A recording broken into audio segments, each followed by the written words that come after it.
Imaginez un homme si rusé, si manipulateur, que même le FBI ne pouvait pas voir clair dans ses mensonges. Un homme qui semblait être le mari et le père idéal, mais sous son extérieur charmant se cachait une obscurité que personne ne soupçonnait. Jonathan Johnson avait tout pour plaire, la richesse, le respect et une famille parfaite. Mais lorsque sa femme, Jennifer, a été retrouvée morte, cela a déclenché une série d'événements qui allaient révéler des secrets plus choquants que quiconque aurait pu l'imaginer. Jonathan Johnson était le genre d'homme que tout le monde admirait. À seulement 35 ans, il avait bâti de toutes pièces un empire commercial prospère. Il était grand, toujours impeccablement habillé, avec une assurance qui le rendait impossible à ignorer.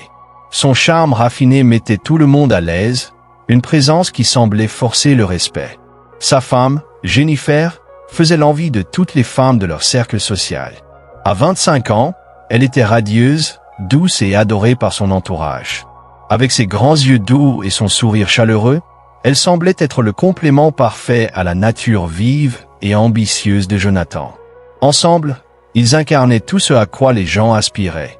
La richesse, la beauté, le succès, et par-dessus tout, un amour qui semblait incassable.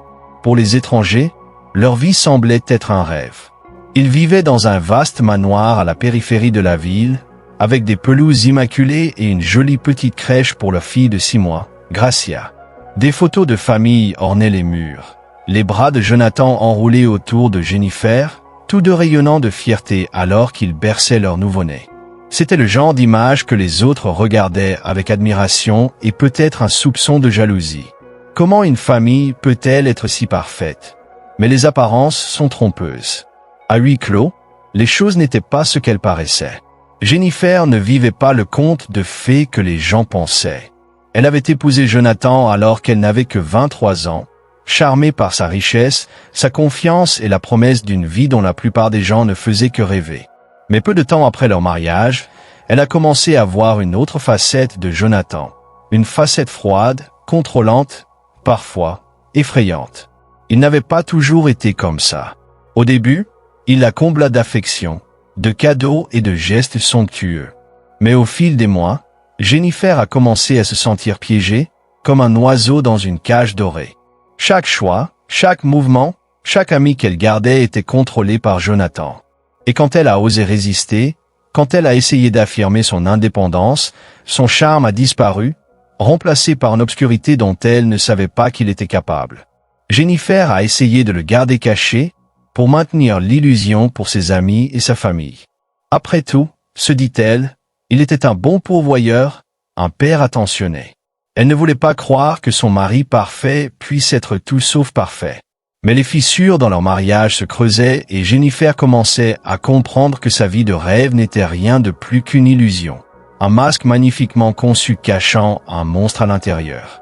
Aux yeux du monde, Jennifer apparaissait comme l'épouse parfaite, gracieuse sans effort et toujours aux côtés de Jonathan, le soutenant dans chaque entreprise, chaque rassemblement social, chaque apparition publique. Elle était la femme que les autres admiraient, voire enviaient, pour avoir un mari non seulement prospère, mais apparemment dévoué à sa famille. Mais derrière les murs de leur grande demeure, Jennifer vivait une vie très différente de ce que l'on aurait pu imaginer. Le contrôle de Jonathan sur Jennifer allait bien au-delà des petites décisions que les couples prennent habituellement ensemble. C'était insidieux, une présence suffocante dans tous les recoins de sa vie.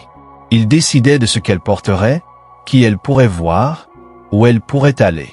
Il surveillait chacun de ses mouvements, sournois au début, mais de plus en plus avec une intensité qui lui donnait le sentiment d'être prisonnière. Jennifer était une femme naturellement sociale, quelqu'un qui prospérait grâce à la chaleur de ses amis et de sa famille. Mais à mesure que sa relation avec Jonathan s'approfondissait, elle a vu sa vie sociale se réduire à néant. Les amis qu'elle avait depuis des années ont lentement commencé à disparaître, marginalisés par les commentaires et les manipulations de Jonathan. Ils suggéraient qu'ils étaient jaloux d'elle, qu'ils n'étaient pas dignes de confiance ou qu'ils n'étaient tout simplement plus assez bien pour elle. Au début, elle a rejeté comme étant possessif, peut-être même flatteur. Mais bientôt, elle réalisa qu'il ne s'agissait pas d'amour. C'était une question de contrôle. Lentement, Jonathan l'avait isolée, l'entraînant dans un monde où il était sa seule constante, sa seule source de soutien et sa seule source de peur. Pourtant Jennifer avait toujours essayé de justifier le comportement de Jonathan.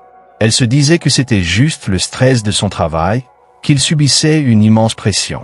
Elle se convainquit qu'il l'aimait, que l'homme qu'il avait autrefois courtisé avec des fleurs et des poèmes était toujours là, caché quelque part sous la surface. Mais elle a aussi commencé à garder ses propres secrets. Elle a commencé un journal, y déversant tout son cœur comme un moyen de faire face, de donner un sens à la confusion et à la tristesse qui avaient envahi sa vie. Dans ses notes manuscrites privées, Jennifer a documenté les choses qu'elle ne pouvait jamais dire à personne. Les nuits où il rentrait à la maison en colère, les bleus cachés sous ses vêtements, les mots tranchants qu'il prononçait pour la faire respecter. Chaque entrée était un rappel douloureux de à quel point sa vie s'était éloignée du conte de fées auquel elle avait autrefois cru. Et même si elle aimait sa jeune fille, Gracia, plus que tout, elle commençait à s'inquiéter de l'environnement dans lequel elles étaient toutes les deux piégées. Quitter Jonathan n'a pas été une décision simple. Jennifer le craignait, certes, mais elle se sentait aussi liée à lui. Il était le père de son enfant, l'homme qu'elle avait promis d'aimer et d'honorer. Elle s'inquiétait de ce que les gens diraient, de la façon dont il réagirait si elle quittait un homme si admiré et si prospère. Mais au fil des mois, sa peur a commencé à prendre le pas sur son sens du devoir. Elle a commencé à réfléchir à la possibilité de s'échapper, à ce à quoi pourrait ressembler une vie sans Jonathan. C'est au cours d'une de ces nuits sombres, alors que Jonathan dormait à l'étage, qu'elle a finalement admis sa vérité la plus profonde et la plus terrifiante. Sur les pages de son journal, elle a écrit ce qu'elle avait trop peur de dire à haute voix. Elle avait besoin de partir. Elle ne pouvait pas laisser Gracia grandir dans un foyer où régnait la peur. Elle ne pouvait pas continuer à prétendre que tout allait bien, espérant contre tout espoir que Jonathan changerait. C'était une décision qui ressemblait à une trahison, mais aussi à une libération. Et ainsi, une nuit, alors qu'elle tenait sa fille endormie dans ses bras, elle lui murmura une promesse silencieuse. Elle trouverait une issue. Elle se libérerait de l'emprise de Jonathan et donnerait à Gracia la vie qu'elle méritait. Une vie remplie d'amour et non de peur. La soirée était censée être comme les autres, calme, routinière, fin d'une longue journée. Jennifer avait passé la majeure partie de son temps à s'occuper de Gracia et à s'occuper de la maison, gardant tout en ordre comme elle le faisait toujours. Mais ce soir, l'air était différent, lourd. Elle était agitée, son esprit s'emballant avec la décision qu'elle réfléchissait depuis des jours.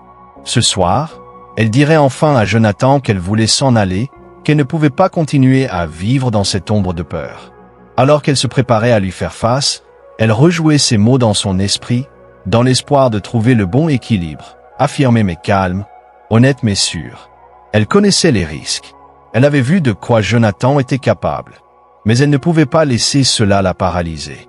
Jennifer était prête. Ou du moins, aussi prête qu'elle pouvait l'être. Mais rien n'aurait pu la préparer à ce qui allait se passer. Jonathan est arrivé à la maison plus tard que d'habitude, son humeur sombre et maussade. La légère odeur de whisky persistait dans son haleine, un prélude familier à son caractère instable. Le cœur de Jennifer battait à tout rompre alors qu'elle le regardait se déplacer dans la pièce, tous les muscles de son corps étant tendus. Mais elle inspira profondément, s'agrippant au bord du comptoir pour se stabiliser. C'était son moment. Elle a dû tenir bon. Rassemblant son courage, elle parla, sa voix ferme mais calme. « Jonathan, nous devons parler. » Il lui jeta à peine un coup d'œil, la congédiant d'un geste de la main. « Est-ce que ça peut attendre? J'ai eu une longue journée. »« Non, ça ne peut pas attendre. » Sa voix était plus forte cette fois. Elle croisa son regard, ses yeux inébranlables, déterminés. « Je dois partir, Jonathan. Ce n'est pas un environnement sain pour Gracia ou pour moi. Je ne peux plus continuer à faire semblant. » Le silence qui suivit fut étouffant. Le visage de Jonathan se tordit, l'incrédulité se mêlant à la colère. Pendant un instant, il eut l'air presque abasourdi, comme s'il ne parvenait pas à comprendre que Jennifer, la femme qu'il avait contrôlée si facilement, lui tenait tête. Puis, son choc se transforma en une rage froide et frémissante. « Partir » se moqua-t-il, un sourire cruel s'étalant sur son visage. « Tu penses que tu peux simplement partir? Juste t'éloigner de tout ce que je t'ai donné. » Il ne s'agit pas de ce que tu m'as donné, Jonathan. Il s'agit de ce que tu as pris. Je ne peux plus faire ça. » Ces paroles le frappèrent comme un coup. La tension dans la pièce devint palpable, une tempête se préparait, sur le point de se déchaîner. Les yeux de Jonathan se plissèrent, ses poings serrés. Jennifer pouvait voir le changement, le passage de l'incrédulité à quelque chose de plus sombre, de plus dangereux. « Tu penses que tu peux simplement prendre ma fille et partir ?» Sa voix était basse, menaçante. Il fit un pas vers elle, son ombre se projetant sur elle comme une menace. Jennifer sentit sa détermination vaciller, mais elle tint bon. Gracia mérite mieux que ça, mieux qu'une maison construite sur la peur et les mensonges. Je ne la laisserai pas grandir comme ça. Ces mots semblaient faire craquer quelque chose en lui. En une fraction de seconde, la colère de Jonathan éclata, débordant avec une violence qu'elle n'avait pas prévue.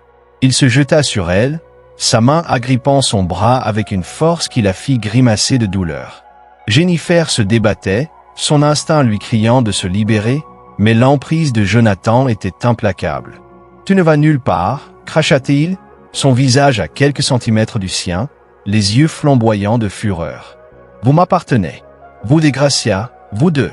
Comprenez-vous » Jennifer essaya de s'éloigner, le désespoir remplissant sa voix. « Jonathan, s'il te plaît, tu me fais du mal. » Mais il ne l'entendit pas. Ou peut-être qu'il s'en fichait. Son étreinte se resserra, sa rage l'aveuglant, le consumant. À ce moment terrifiant, Jennifer a réalisé qu'il ne s'agissait pas simplement d'une dispute. C'était quelque chose de bien plus sinistre, une obscurité qu'elle n'avait jamais pleinement vue auparavant. Et puis, c'est arrivé. Dans un éclair de rage, la main de Jonathan passa de son bras à sa gorge, lui coupant l'air. Son visage se tordit dans un mélange de colère et de possession. Les mains de Jennifer agrippaient les siennes, luttant, cherchant désespérément à respirer, à s'échapper. Mais sa poigne était inflexible. Les secondes se sont transformées en une éternité alors que ses forces s'affaiblissaient et que sa vision se brouillait. Ses dernières pensées allaient à Gracia, à l'avenir qu'elle ne verrait jamais, à la vie qu'elle avait espéré donner à sa fille, une vie libre de peur et de contrôle. Et puis, tout est devenu noir. Jonathan recula en titubant, libérant son corps sans vie alors que la gravité de ses actes commençait à s'installer. Le silence qui suivit fut assourdissant. Pendant un bref instant, il regarda Jennifer, l'esprit engourdi et vide. Mais ensuite, alors que la réalité revenait, la panique s'est installée. Il n'avait pas prévu que cela se produise. C'était censé être une menace, un moyen de l'effrayer pour qu'elle se soumette, pour lui rappeler qui contrôlait la situation. Mais maintenant, il n'y avait plus moyen de l'annuler. L'esprit de Jonathan s'emballait, calculant, intriguant. Il ne pouvait pas laisser cela le détruire. Il ne pouvait pas laisser un seul acte impulsif détruire la vie qu'il s'était bâtie, l'image qu'il avait si soigneusement façonnée.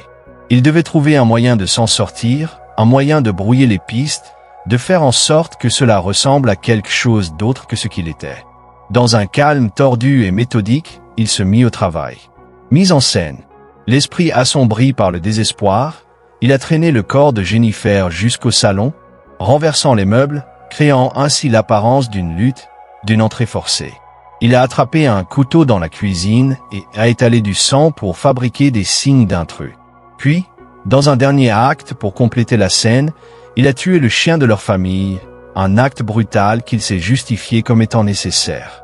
Un autre morceau de son mensonge soigneusement construit. Finalement, il s'est attaché, se positionnant comme la victime, celui qui s'était battu courageusement pour sauver sa famille. Une fois certain que le décor était planté, il a composé le 911, sa voix étant remplie d'un mélange convaincant de terreur et de chagrin. Dans son esprit, le plan était parfait. Un cambriolage qui a mal tourné. Une histoire tragique mais crédible. Personne ne le soupçonnerait. Après tout, il était Jonathan Johnson, le mari dévoué, le père en deuil. Alors qu'il attendait l'arrivée de la police, il ferma les yeux, retenant sa respiration, essayant d'effacer de son esprit l'image de la forme sans vie de Jennifer. Il était prêt à raconter l'histoire, pour jouer le rôle, pour tromper tout le monde. Parce que dans le monde de Jonathan, la vérité n'était qu'un autre outil à manipuler. Les jours suivants furent remplis d'un tourbillon d'activités et de chagrins orchestrés. Alors que les amis, la famille et les voisins ont appris la mort tragique de Jennifer, le choc se répercuta sur la petite ville. Le soutien a afflué pour Jonathan. Il a parfaitement joué le rôle. Le mari dévasté, la voix brisée alors qu'il parlait de sa perte, les yeux creux, comme s'il portait un poids trop lourd à porter. Il tenait sa fille, Gracia, près de sa poitrine lors de chaque entretien, une image de dévotion paternelle. L'histoire a fait la une des journaux. Une invasion tragique de domicile revendique une jeune mère. Les chaînes d'information ont fait écho à l'histoire du riche homme d'affaires qui s'était vaillamment battu pour protéger sa famille. La sympathie enveloppa Jonathan. Et les autorités, influencées par son récit rempli de larmes des événements, ont d'abord pris son histoire au pied de la lettre. La tragédie semblait être un boîtier ouvert et fermé. Mais sous le voile de la sympathie du public, la détective Patricia Rodriguez n'était pas entièrement convaincue. Elle était connue pour sa ténacité, son sixième sens pour les histoires qui ne collaient pas vraiment. Elle avait déjà rencontré des hommes comme Jonathan. Des hommes qui portaient des masques de manière si convaincante que la plupart des gens ne remarquaient pas les fissures. Au cours de ses années dans la police, Patricia avait vu son lot de scènes de crimes et de familles en deuil. Mais il y avait quelque chose dans celui-ci qui me paraissait bizarre. La nuit de la mort de Jennifer, Patricia avait été appelée sur les lieux pour enquêter sur le prétendu cambriolage. Les meubles renversés, les affaires éparpillées et l'histoire minutieuse de Jonathan dressaient le tableau parfait d'un vol violent. Mais à Patricia, ça avait l'air juste un peu trop mis en scène. Le corps du chien avait été positionné de telle manière qu'il semblait presque intentionnel, comme si la créature avait été sacrifiée simplement pour ajouter du poids à une histoire fabriquée. Les blessures de Jonathan, même si elles semblaient douloureuses, n'étaient pas la marque de quelqu'un qui s'était battu pour sa vie. Ils semblaient plus comme des bleus calculés infligés avec juste assez de précision pour créer un alibi, mais pas assez pour vraiment y mettre fin. Patricia commença à examiner les détails, son esprit reconstituant un puzzle que personne d'autre ne semblait voir. Elle a parlé avec les voisins, posé des questions en ville, essayant d'avoir une meilleure idée de le mariage de Jonathan et Jennifer. Au début, les histoires étaient toutes les mêmes. Jonathan, le charmant homme d'affaires. Jennifer, la belle jeune mère. Gracia, l'adorable bébé qui avait apporté tant de lumière dans leur vie. Pour le monde extérieur, ils avaient été les un exemple de bonheur. Mais à mesure qu'elle creusait plus profondément, de subtiles incohérences ont commencé à faire surface. Un vieil ami de Jennifer a partagé à contre-cœur qu'au cours de l'année écoulée, Jennifer était devenue distante et silencieuse. Elle avait souvent écarté les questions sur son bien-être, insistant sur le fait que tout allait bien, même s'il y avait des problèmes. Un regard hanté dans ses yeux. Un autre ami s'est souvenu d'un moment où Jennifer s'était présentée pour déjeuner avec de légères ecchymoses au poignet, à peine visibles, mais indubitables. Lorsqu'on lui a demandé, Jennifer avait ri, affirmant qu'elle avait déclenché ou s'est accidentellement blessée en portant Gracia. Patricia ne pouvait s'empêcher de penser que Jennifer avait essayé de raconter une histoire. Sans mots, Jonathan avait caché quelque chose. Mais grâce à ses relations et à la représentation sympathique dans les médias, tous les soupçons de Patricia se sont heurtés à une résistance. Ses collègues ont écarté ses doutes, la rassurant sur le fait que parfois les tragédies n'avaient tout simplement pas de sens et que l'explication la plus simple était souvent la vérité. Mais Patricia n'était pas disposée à laisser cette affaire se dérouler aussi facilement. Elle a fouillé le passé de Jennifer, à la recherche de tout signe de peur ou de détresse qui pourrait lui ouvrir une fenêtre sur ses derniers instants. C'est à ce moment-là qu'elle l'a trouvé. Un livre poussiéreux relié en cuir caché dans le coin du tiroir de chevet de Jennifer lors d'une fouille secondaire au domicile des Johnson. C'était le journal de Jennifer, sa confidente dans un monde où elle sentait qu'elle n'avait personne d'autre vers qui se tournait. Patricia feuilletait soigneusement les pages, son cœur se serrant en lisant les mots de Jennifer. Les entrées dressaient le tableau déchirant d'une femme prise dans une prison silencieuse, chaque ligne empreinte de peur et d'impuissance. Le journal a révélé une descente progressive d'un mariage apparemment aimant à un mariage gâché par contrôle et violence sporadique. Jennifer avait d'abord tenté de rationaliser les explosions de Jonathan, en accusant le stress de son travail, ses responsabilités de haut niveau, son besoin que tout paraisse parfait. Mais au fur et à mesure que les entrées se poursuivaient, il est devenu évident que Jennifer avait grandi. De plus en plus terrifiée, surtout après la naissance de Gracia. Elle craignait non seulement pour elle, mais aussi pour sa fille.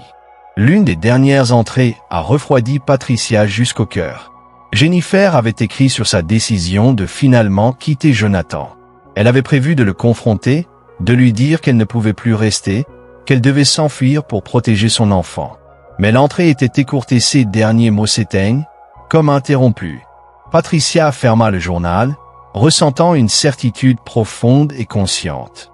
Jennifer était au bord de la liberté et Jonathan la lui avait retirée. Forte de ces nouvelles preuves, Patricia savait qu'elle devait agir. Mais aller à l'encontre de Jonathan, image soigneusement construite, n'a pas été facile. Elle a apporté le journal à ses supérieurs, exposant son cas avec précision, en désignant chaque incohérence, chaque détail qui indiquait Jonathan comme le vrai méchant. Malgré des preuves irréfutables, l'influence de Jonathan a fait hésiter ses collègues. Comment un homme si admiré, si respecté, a-t-il pu commettre une telle atrocité? Mais Patricia, je ne reculerai pas. Elle a insisté pour une réouverture complète du dossier. Et finalement, les autorités j'ai accepté de regarder de plus près. Ils ont commencé à examiner les preuves originales, à réinterroger les témoins et à reconstituer la scène du crime avec un regard neuf. Le façade que Jonathan avait construite commençait à s'effondrer, son alibi autrefois solide démêlé pièce par pièce. Ce n'était pas longtemps avant les équipes médico-légales ont trouvé des incohérences dans l'histoire de Jonathan. Le angle des blessures de Jennifer ne correspondait pas au scénario de défraction supposé. Et le dés bleu sur le corps de Jonathan se sont révélés être auto-infligés, soigneusement appliqués pour étayer son mensonge. À chaque révélation, la culpabilité de Jonathan devenait plus apparente, les pièces du puzzle s'assemblant pour former une image accablante d'un meurtre prémédité. Réalisant que les murs se refermaient, Jonathan s'est finalement cassé.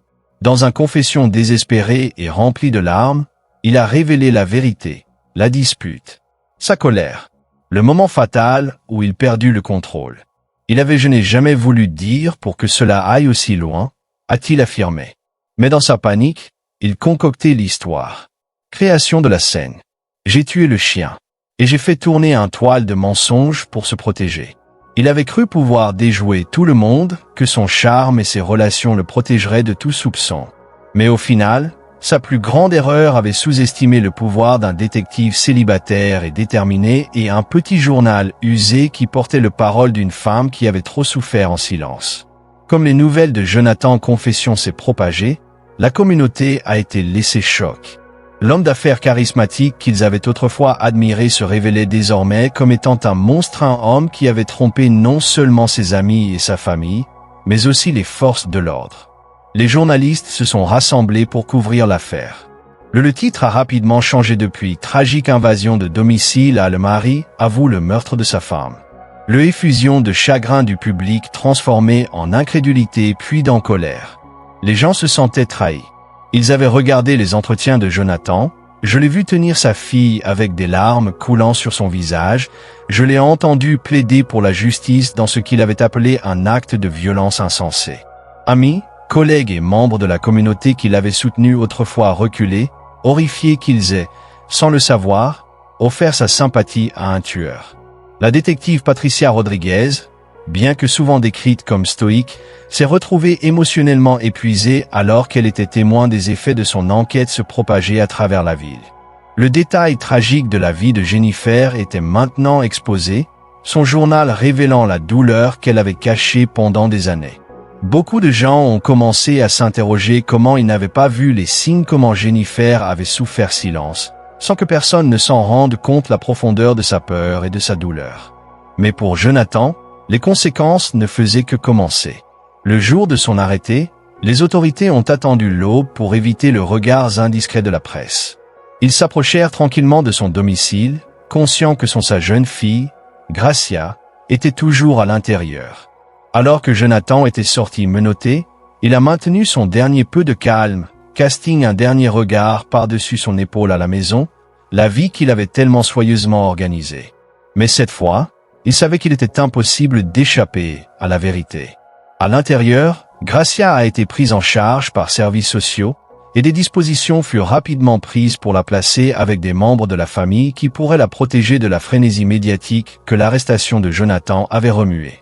Le détective Rodriguez ne pouvait s'empêcher de ressentir un pincement de tristesse pour la jeune fille.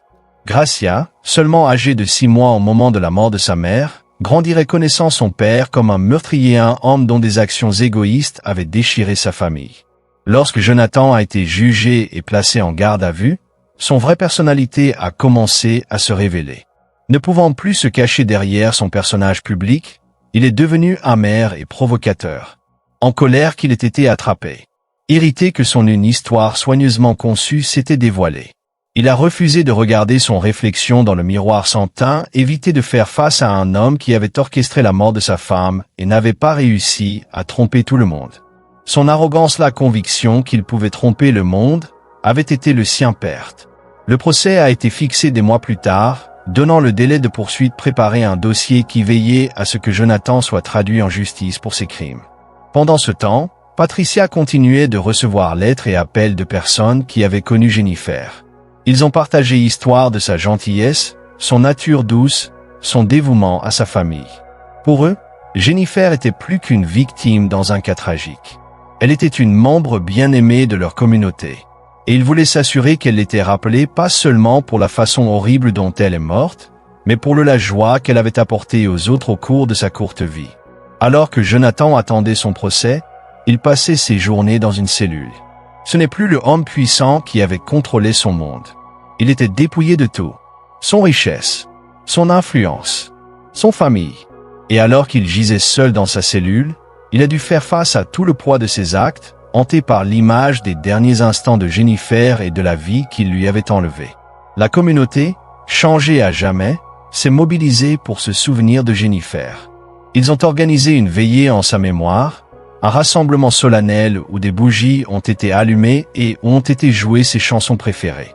La détective Rodriguez a assisté à la veillée, ressentant un sentiment de clôture alors qu'elle regardait les lumières vacillantes, chaque bougie représentant une vie touchée par Jennifer.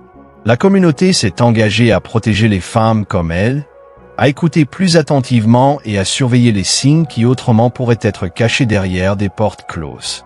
En fin de compte, l'histoire de Jennifer était plus qu'une simple histoire de tragédie. C'était un rappel de la résilience, de la force trouvée dans la vérité et du courage de ceux qui refusaient de laisser les ténèbres rester sans contestation. Quant à Jonathan, il passerait le reste de sa vie à payer son crime, enfermé, loin de la vie qu'il avait si désespérément tenté de protéger. Après des mois de détention, le procès de Jonathan a enfin commencé. C'était l'événement que tout le monde attendait, le moment où la justice pour Jennifer serait combattue au grand jour, où la vérité serait dévoilée dans tous ses détails douloureux. La salle d'audience était remplie d'amis, de membres de la famille et de membres de la communauté qui considéraient autrefois Jonathan comme un homme d'affaires respectable, mais qui le considéraient désormais tel qu'il était réellement, un manipulateur, un tueur. L'accusation s'est ouverte sur un récit méticuleux des derniers jours de Jennifer, dressant un tableau de ses luttes, de ses peurs et des abus qu'elle a endurés en silence. Ils ont présenté le journal de Jennifer comme preuve, lisant à haute voix les entrées qui détaillaient sa décision de quitter Jonathan, le courage qu'elle avait rassemblé pour le bien de sa fille. Ces paroles ont résonné dans la salle d'audience, crues et déchirantes, chaque phrase révélant sa force et son chagrin.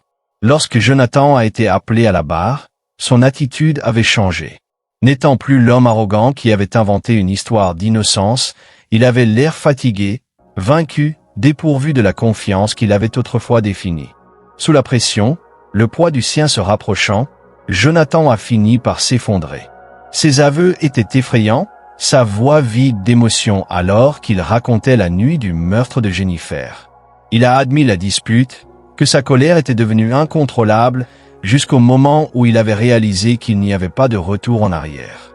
Il a décrit comment, paniqué, il avait mis en scène la scène, tuant leur chien pour faire croire à une invasion de domicile brutale, et s'attachant pour compléter l'illusion. Mais pendant qu'il parlait, il n'y avait aucune trace de remords, seulement du regret. « Je regrette qu'il ait été attrapé. Je regrette que sa toile de mensonges se soit si complètement dénouée. La salle d'audience a écouté, horrifiée, le masque de Jonathan tombé, révélant la véritable profondeur de sa cruauté. Le procureur a saisi l'occasion, se tournant vers le jury et dépeignant Jonathan comme un homme qui valorisait le contrôle par-dessus tout, un homme qui préférait détruire sa propre famille plutôt que de perdre le pouvoir qu'il détenait sur elle. Le procès s'est poursuivi pendant des semaines, mais l'issue semblait inévitable. Après quelques heures de délibération, le jury est revenu avec un verdict de culpabilité. Jonathan a été condamné à la prison à vie sans possibilité de libération conditionnelle.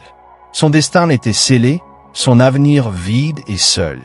Alors qu'il était emmené menotté, la salle d'audience a éclaté dans un mélange de soulagement et de tristesse. La justice avait été rendue, mais elle ne pourrait jamais ramener Jennifer ni effacer le traumatisme laissé derrière elle. Avec la conviction de Jonathan, la ville commença à s'installer dans un calme préoccupant. L'histoire a laissé une marque durable sur toutes les personnes impliquées, la famille, les amis et même les étrangers qui avaient suivi l'affaire dans les médias. La famille de Jennifer, dévastée par sa perte, a dû recoller les morceaux et vivre sans elle. Mais ils ont trouvé du réconfort dans un petit et fragile espoir, Gracia. La fille innocente a été laissée pour compte. Les parents de Jennifer se sont battus pour la garde de Gracia, déterminés à l'élever dans un foyer rempli d'amour et de compassion, loin des ténèbres des actions de son père. Ils ont juré que Gracia grandirait en connaissant le courage de sa mère, sa résilience et l'amour qu'elle avait pour sa petite fille.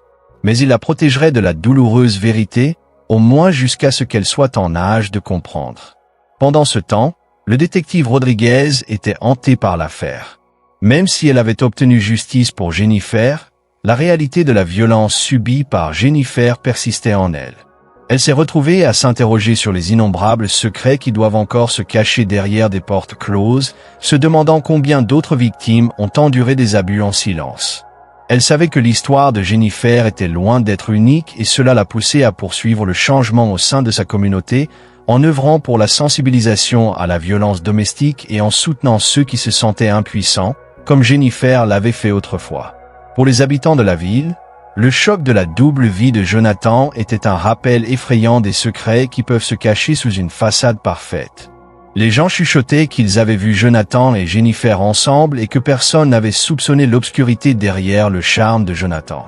Et pourtant, à chaque conversation murmurée, il y avait un sentiment de chagrin partagé, une reconnaissance collective de la tragédie qui s'était déroulée en leur sein. En fin de compte, l'histoire de Jennifer nous a rappelé douloureusement que même les personnes que nous pensons connaître le mieux peuvent cacher des vérités inimaginables. Le visage que Jonathan montrait au monde, un mari dévoué, un homme d'affaires prospère, un père aimant, n'était qu'un mensonge. Son désir de contrôle, de domination l'avait conduit sur un chemin de destruction qui avait coûté non seulement la vie de sa femme, mais aussi l'avenir qu'ils auraient pu avoir ensemble. Et même si justice a été rendue, les cicatrices de la trahison de Jonathan et les souffrances de Jennifer ne guériront jamais complètement. Mais pour Gracia, le souvenir de sa mère perdurerait, protégé par ceux qui l'aimaient. L'héritage de Jennifer était celui d'une force tranquille et d'un courage né dans les temps les plus sombres. Un héritage qui inciterait les autres à trouver leur voie, à s'opposer aux abus et à choisir l'amour plutôt que la peur. Merci de vous joindre à nous dans cette histoire obsédante de tromperie, de contrôle et du pouvoir d'une seule vérité cachée pour dévoiler une vie entière. Cette histoire nous rappelle que parfois les secrets les plus sombres se trouvent sous nos yeux, cachés derrière le masque de la normalité. Qu'en penses-tu? Cette tragédie aurait-elle pu être évitée si quelqu'un avait vu les signes plus tôt? Comment les choses auraient-elles pu se passer si Jennifer avait pu s'échapper avant qu'il ne soit trop tard? Si cette histoire vous a ému, n'oubliez pas de liker, de vous abonner et de partager. Appuyez sur la cloche de notification pour rester informé de nos dernières histoires. Et rappelez-vous, parfois la vérité est plus proche qu'on ne le pense si l'on regarde au-delà de la surface.